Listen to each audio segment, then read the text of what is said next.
Hierdie hart is die hart wat nuut gemaak is en vrugbare grond gemaak is en die evangelie, die goeie nuus vir jou gee en jy honger daarna. Die seun van God het belê in my. Die oomblik wat hierdie grond alles opgegee het God die grond vrugbaar gemaak. Welkom by Simfonie se podcast. Simfonie is 'n Suid-Afrikaanse kerk aan die Wesrand van Gauteng, waar ons groot liefde vir mekaar, vir God en vir ons gemeenskap het. In ooreenstemming met 2 Timoteus 3 vers 16, glo ons die Bybel is geïnspireer deur God en is bruikbaar vir lering en regstelling, sodat die kinders van God voorbereid sal wees om in die waarheid elke goeie werk uit te kan doen. Ons is opgewonde om hierdie kosbare, Heilige Gees geïnspireerde boodskap te deel en mag hierdie saad vrugbare grond vind. Ek ervaar vanaand, praat die Here met mense hierso, wat die grootste besluit van hulle lewe moet maak. En hierdie woord wat die Here vir my gegee het vanaand, praat so duidelik daarvan en is so maklik om in die kleiner, fynere details verlore te raak, maar hierdie boodskap is so eenvoudig. Dis so 'n kernboodskap, dis 'n boodskap dis die begin van alles. En die tema, die vrugbare hart, trek so naby aan 'n kind van God. Dis soos toe Jesus gesê het in Matteus 6 vers 21, daar waar jou skat is, daar sal jou hart ook wees. En ons mense is so geneig om waardelose goeders so duur te maak en so diep in ons harte in te bære. Goed waar die waarde daarvan nie eers bepaal was deur God nie. Die waarde van dit word bepaal deur die wêreld en deur die vyand en dis 'n klomp leuns, want die leuen is dat dit daai God-shaped hole in jou hart gaan volmaak, dat dit jou vreugde gaan gee, dat dit jou vrede gaan gee, dat dit jou gerus gaan stel, dat jou lewe goed sal gaan as jy dit het.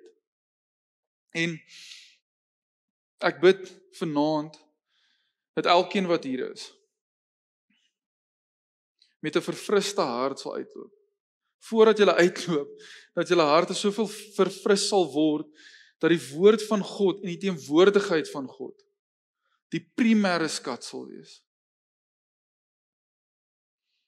Ek het al gelees van ouens wat hierdie groot goed gedoen het in die liggaam en geskiedenis.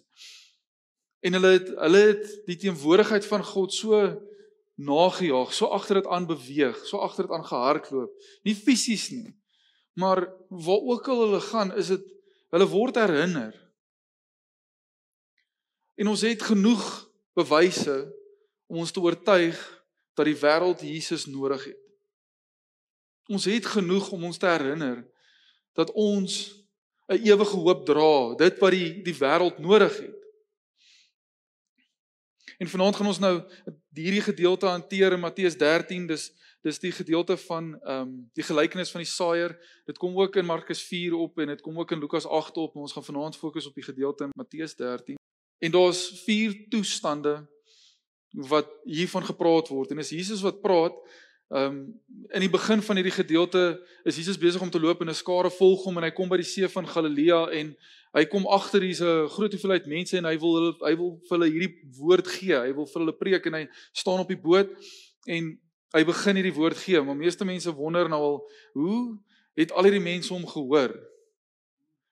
Want hulle het nie hierdie dingetjie gehad nie en hulle het nie hierdie ding gehad nie en die klank het nogals vinniger verdwyn, maar as jy aan die kant van daai gedeelte van die see van Galilea gestaan het, was dit amper asof die bank soos 'n amfitheater 'n effek gee van klank. En hulle kon duidelik hoor wat Jesus hier sê. Daar's nie ouens wat weggeloop het en gesê het nee, volume was 'n bietjie af nie. Maar Jesus begin hierso en die vers sê vanaf vers 3 en 4. Jesus het dikwels met hulle deur gelykenisse gepraat. Hy het gesê, kyk, 'n saaiër het uitgegaan om te saai. Tydens die saaiery het 'n deel van die saad langs die pad geval en die voëls het gekom en dit opgepik. En Jesus gee vir ons die uitleg daarvan later.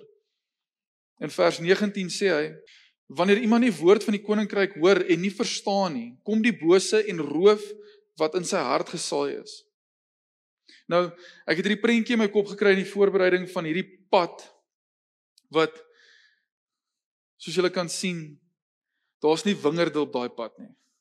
Dis nie die doel van daai pad nie, maar in hierdie gelykenis praat Jesus van waar die wingerde gewoonlik gegroei het, is al paadjies waar deur die boere geloop het en die werkers geloop het. Hulle trap die grond plat en die grond word so kompres dat die saad het nie eers 'n geleentheid om in te gaan nie. Dit land net daar en daar's geen kans dat daai saad in die grond ingaan nie.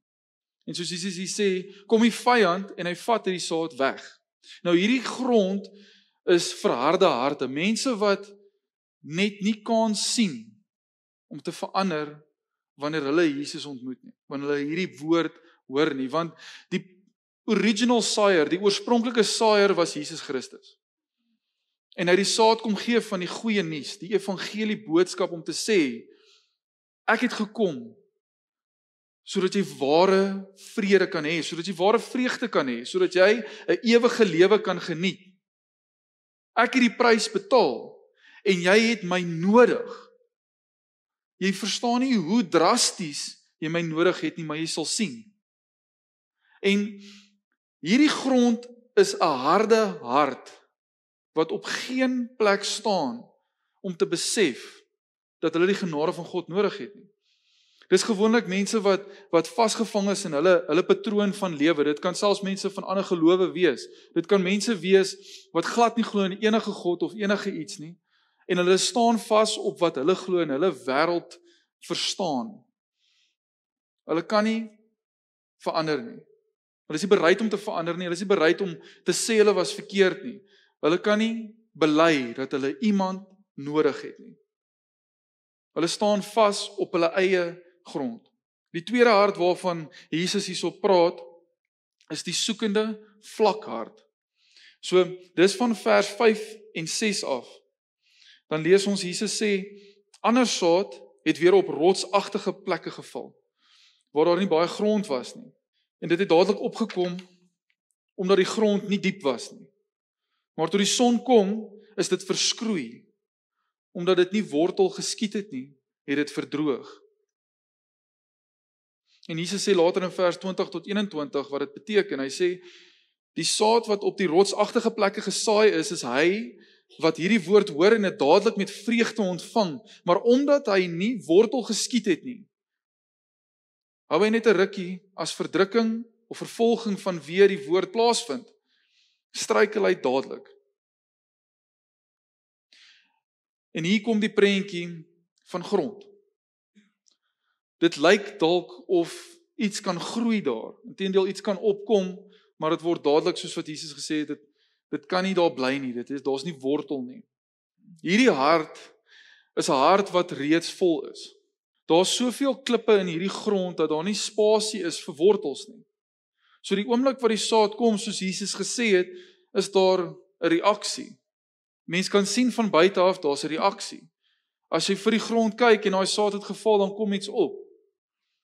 Maar die oomblik wat dit moeiliker gaan, wanneer die klimaat nie 100% reg is nie, dan verdwyn dit. Dit skroei amper. So, dis hierdie hart wat kom en die goeie nuus hoor, reageer. Dis hierdie hart wat huis toe gaan en vir mense in hulle lewe vertel van hierdie ervaring, vir hulle familie, vir hulle werkskollegas, vertel hulle en hierdie werkskollegas sien daar's 'n verskil in hierdie persoon. Hulle is nie noodwendig meer dieselfde nie en hierdie persoon bely en sê, ek is 'n disipel van Jesus. Ek het die koning van konings ontmoet. Maar die oomblik waar daar weerstand is, die oomblik wat daar verdrukking kom, moeilike goed gebeur in die sin van, hierdie werkskollegas, hulle hou nie daarvan, dat hierdie persoon so baie praat oor Jesus nie, want almal weet wie Jesus is. As jy die datum neerskryf op 'n papier, dan moet jy seker wonder, wat beteken 2025? En daar verloor jy jou werk. Ek sê nie elke liewe kind van God moet sy werk verloor tot hulle by 'n kerk werk nie. Hierdie mense wat saam met jou bly, moslems word gekonfronteer met hierdie wanneer hulle Jesus ontmoet. Hulle word afgesny van familie af. Dis vervolging. Selfs wanneer ons in gesprekke plaas of gesit is saam met familie, is daar familie wat sommer kwaad raak wanneer jy noem Jesus. Dis vervolging. En wanneer hierdie goedjies gebeur in hierdie hart se lewe, dan besluit hierdie hart, dis nie die moeite werd nie. Hier's te veel goed in my lewe wat ek wil hou.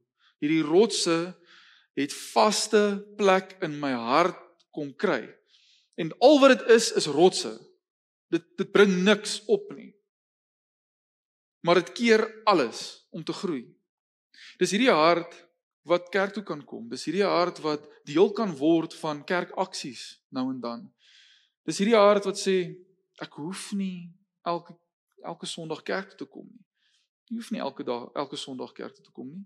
Maar die kinders van God sê, ek wil elke Sondag kerk toe kom. Dus jy soek hierdie verhouding met God, jy soek hierdie verhouding met die kinders van God, en jy wil saam wees, en jy wil die Here aanbid, soos wat ons nou aanbid het, is dit die begeerte van die kind van God, nie alleenlik nie, want ons is gestuur.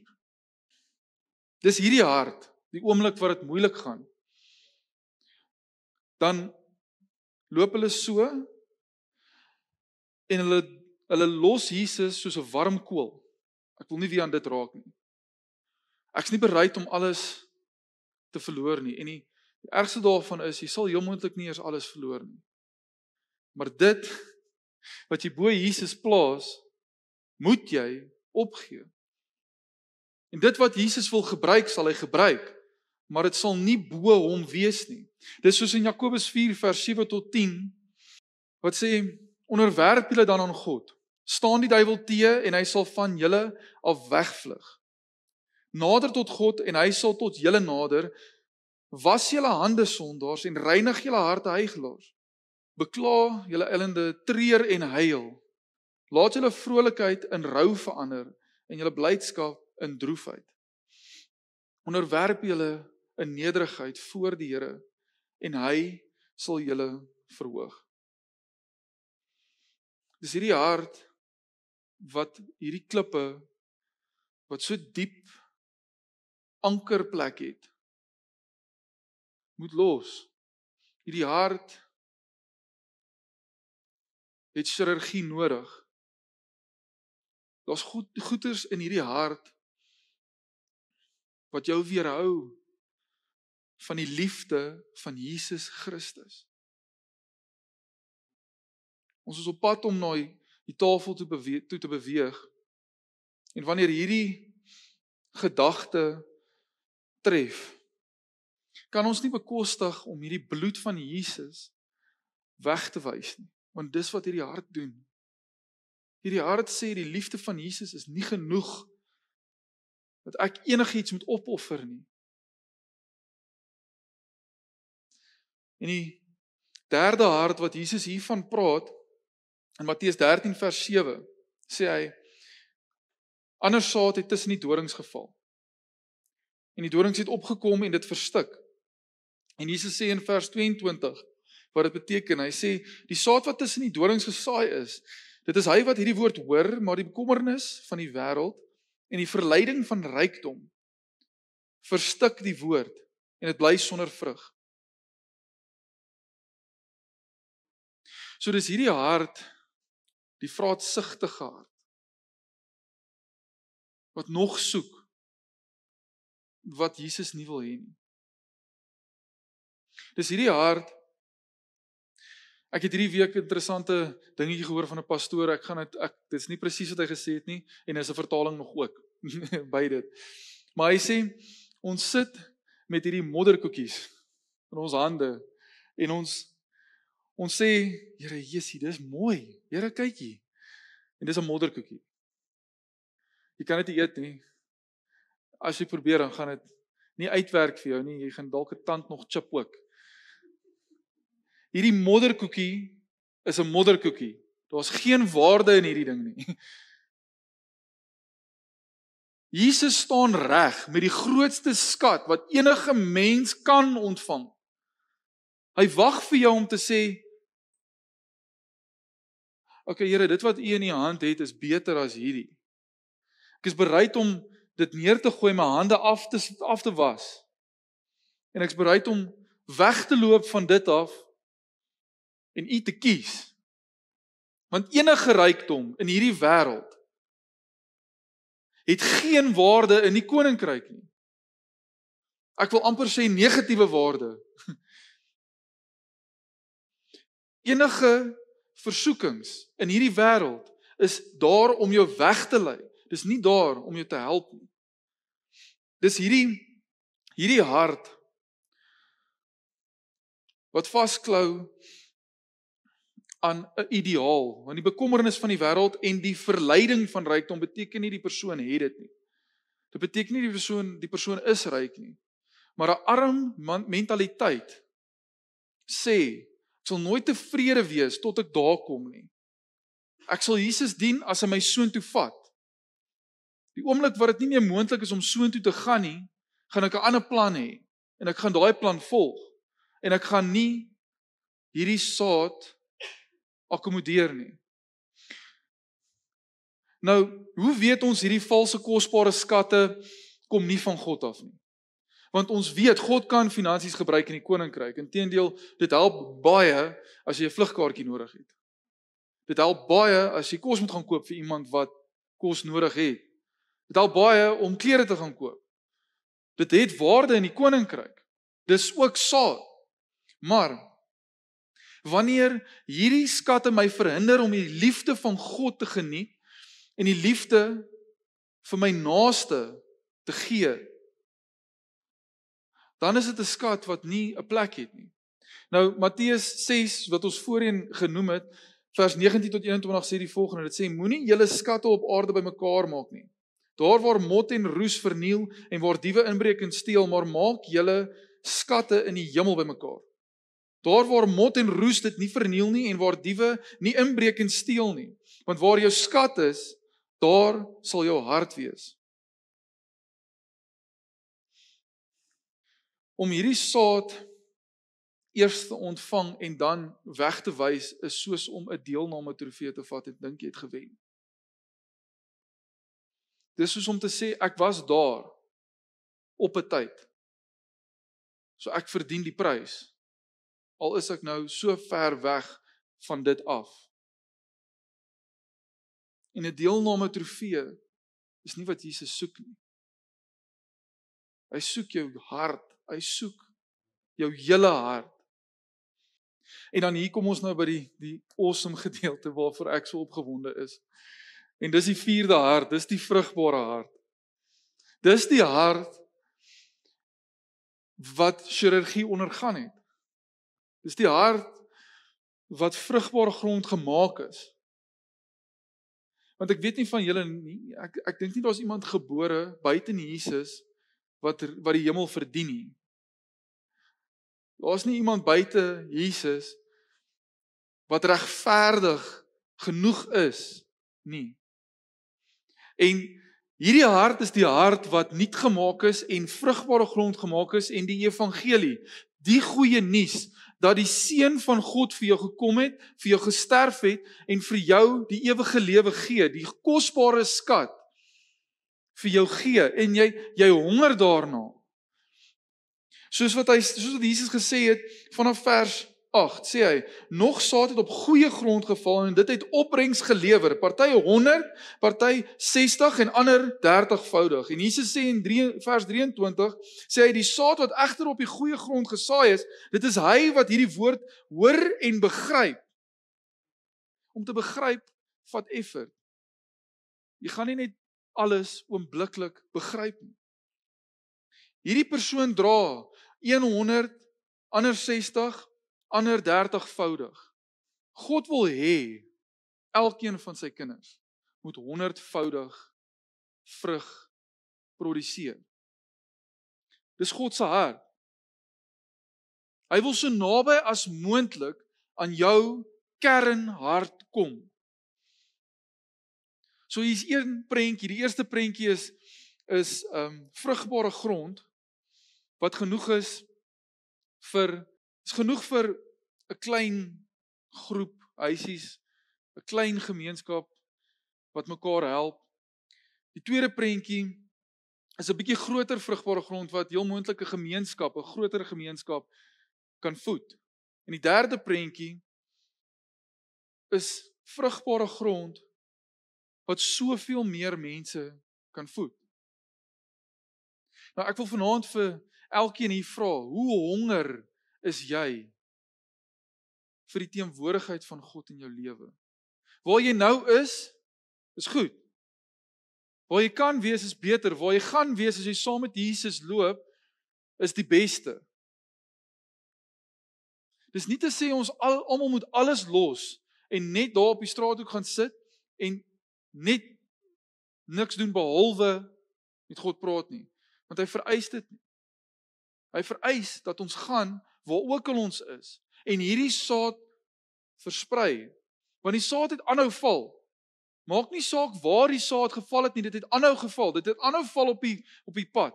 Dit het aanhou val waar daar klippe was. Dit het aanhou val waar daar onkruid en dorings was. Dit het aanhou val totdat dit by die vrugbare grond gekom het. Ons is nie geroep om onder daai boom te gaan sit in die skaduwee en dan tevrede te wees met dit wat ons uitgee nie. Dis nie onder ons beheer nie. Ons is geroep om hierdie saad uit te gee. En hierdie hart verstaan dit. Want dis waarvoor hierdie vrug is. Hierdie vrug is om 'n belydenis te maak dat daar 'n belegging was. Hierdie vrug is daar om te sê die seun van God het belê. God het belê in my. Dis bewyse om te sê ek behoort nie net aan myself nie. Ek behoort eerste aan Jesus Christus. En is hier in vers 9 wat ons lees, wat ek vanaand wil sê. Laat die wat ore het luister. Want die hartseerste storie van alles is, hierdie gedeelte sê vir ons, is een van elke persoon hier vanaand. Ek wil vanaand vir jou sê, jy het genade nodig, wat jy net in Jesus kan kry. Ek wil vanaand vir jou sê, as jy oorweldig en verdruk voel, Jesus is genoeg. As jy vanaand voel, daar's tekort, ek kan nie meer nie. Jesus is genoeg. As jy vanaand voel, ek het nie meer hoop nie. Lewe tref my net hard. Jesus is meer as genoeg. Want die interessante ding is dat die oomblik wat hierdie grond alles opgegee het, het God die grond vrugbaar gemaak. God het die saad gegee sodat daar oorvloed van vrug sal wees. Sy woord sal nooit stagneer nie. Sy woord sal altyd na jou toe kom. En wanneer God hierdie saad gee, is hierdie omstandighede dit wat oorweldig gaan word. Wanneer die saad kom en daar's vrug, is daar nie plek vir hierdie goed in die grond nie. Dit kan voel, daar's druk. Want die klippe kan land op die grond. Die dorings kan land op die grond. Maar wanneer die grond dit nie verwelkom nie, wanneer die grond nie sê kom klim in nie, dan staan jy vas, want jy staan in die kern, in die wortel Jesus Christus. En dis vanaand die boodskap, wanneer ons na die nagmaaltafel toe kom. Ek wil vanaand hierdie vers vir julle gee. Jeremia 33 vers 3. Roep my aan, en ek sal jou antwoord. Ek wil aan jou groot en onbegryplike dinge bekend maak wat jy nie geweet het nie. Dis hoekom die wêreld hierdie nie kan begryp nie. En die vyand wil dit weerhou. Want dis waar jou hoop lê. Dis hier waar Israel nie hoop gesien het nie. En God het vir hierdie woord kom gee deur Jeremia. Kom na my toe en ek sal jou hoor. Want ek wil vanaand sê hierdie tafel is baie waardevol. Want as jy harde grond is, as jy 'n verharde hart is, kan jy nie hiernatoe kom nie. As jy rotse in jou grond het, kan jy nie hiernatoe kom nie. As daar dorings en onkruid is, kan jy nie hiernatoe kom nie. Want jy het nie die saad aanvaar nie. Wanneer jy vrugbare grond is, kan jy hiernatoe kom. Asseblief, kom. Want wanneer ons hiernatoe kom, dan sê ons, Here Jesus, dankie, dat U hierdie bloed vir my uitgegiet het, leeg, U self leeg gemaak het. Dankie dat U U liggaam vir my verbrokkel het. Wanneer ons hiernatoe kom, bely ons, dit is wat my red. Wanneer ons hiernatoe kom, vra ons, Here help my. Ek is nie perfek nie. Ek struikel nou en dan nog steeds. Inteendeel, party seisoene voel dit asof dit alles wat ons doen is ons struikel. Maar Here, ek weet ek het U nodig. Ek kom hiernatoe want ek weet nie hoe om anders deur hierdie ding te kom nie. Ek's moeg om my eie oplossings te soek. Ek wil vanaand sê, as jy ervaar, jy is 'n verharde hart, of jy's harde grond, of daar's rotse in jou grond, of daar's dorings oral, en jy wonder of jy nou regtig na hierdie tafel toe kan kom, wil ek vir jou vra, bid saam met my. As jy oorweldig voel, al is jy die vrugbare grond, en jy voel oorweldig, Here, ek weet nie eers meer of ek vrugbare grond is nie, want dit is te moeilik nou. Bid saam met ons. Want daar waar 2 of 3 bymekaar kom, Here is daar. Ons wil almal by hierdie tafel hê. Jesus wil almal by hierdie tafel hê. Maar dit is nie goedkoop nie. Dis nie 'n deelname trofee hierdie nie. Hierdie beteken ek het my vertroue in Jesus gesit. Ek het gekies om my vertroue in hierdie bloed te sit. Want toe hierdie bloed in die grond val, al is dit hoe hard, al is al hoeveel rotse, al is al hoeveel dorings, oomblik wat hierdie grond daai bloed ontvang en kies, breek dit oop. God doen chirurgie in ons harte en hy haal alles uit wat ons vir hom gee. Moenie vashou in hierdie goed nie. Niemand is gewaarborg vir die volgende oggend nie. Moenie hierdie kans laat verbygaan nie. So ek wil vra, bid asseblief saam met my.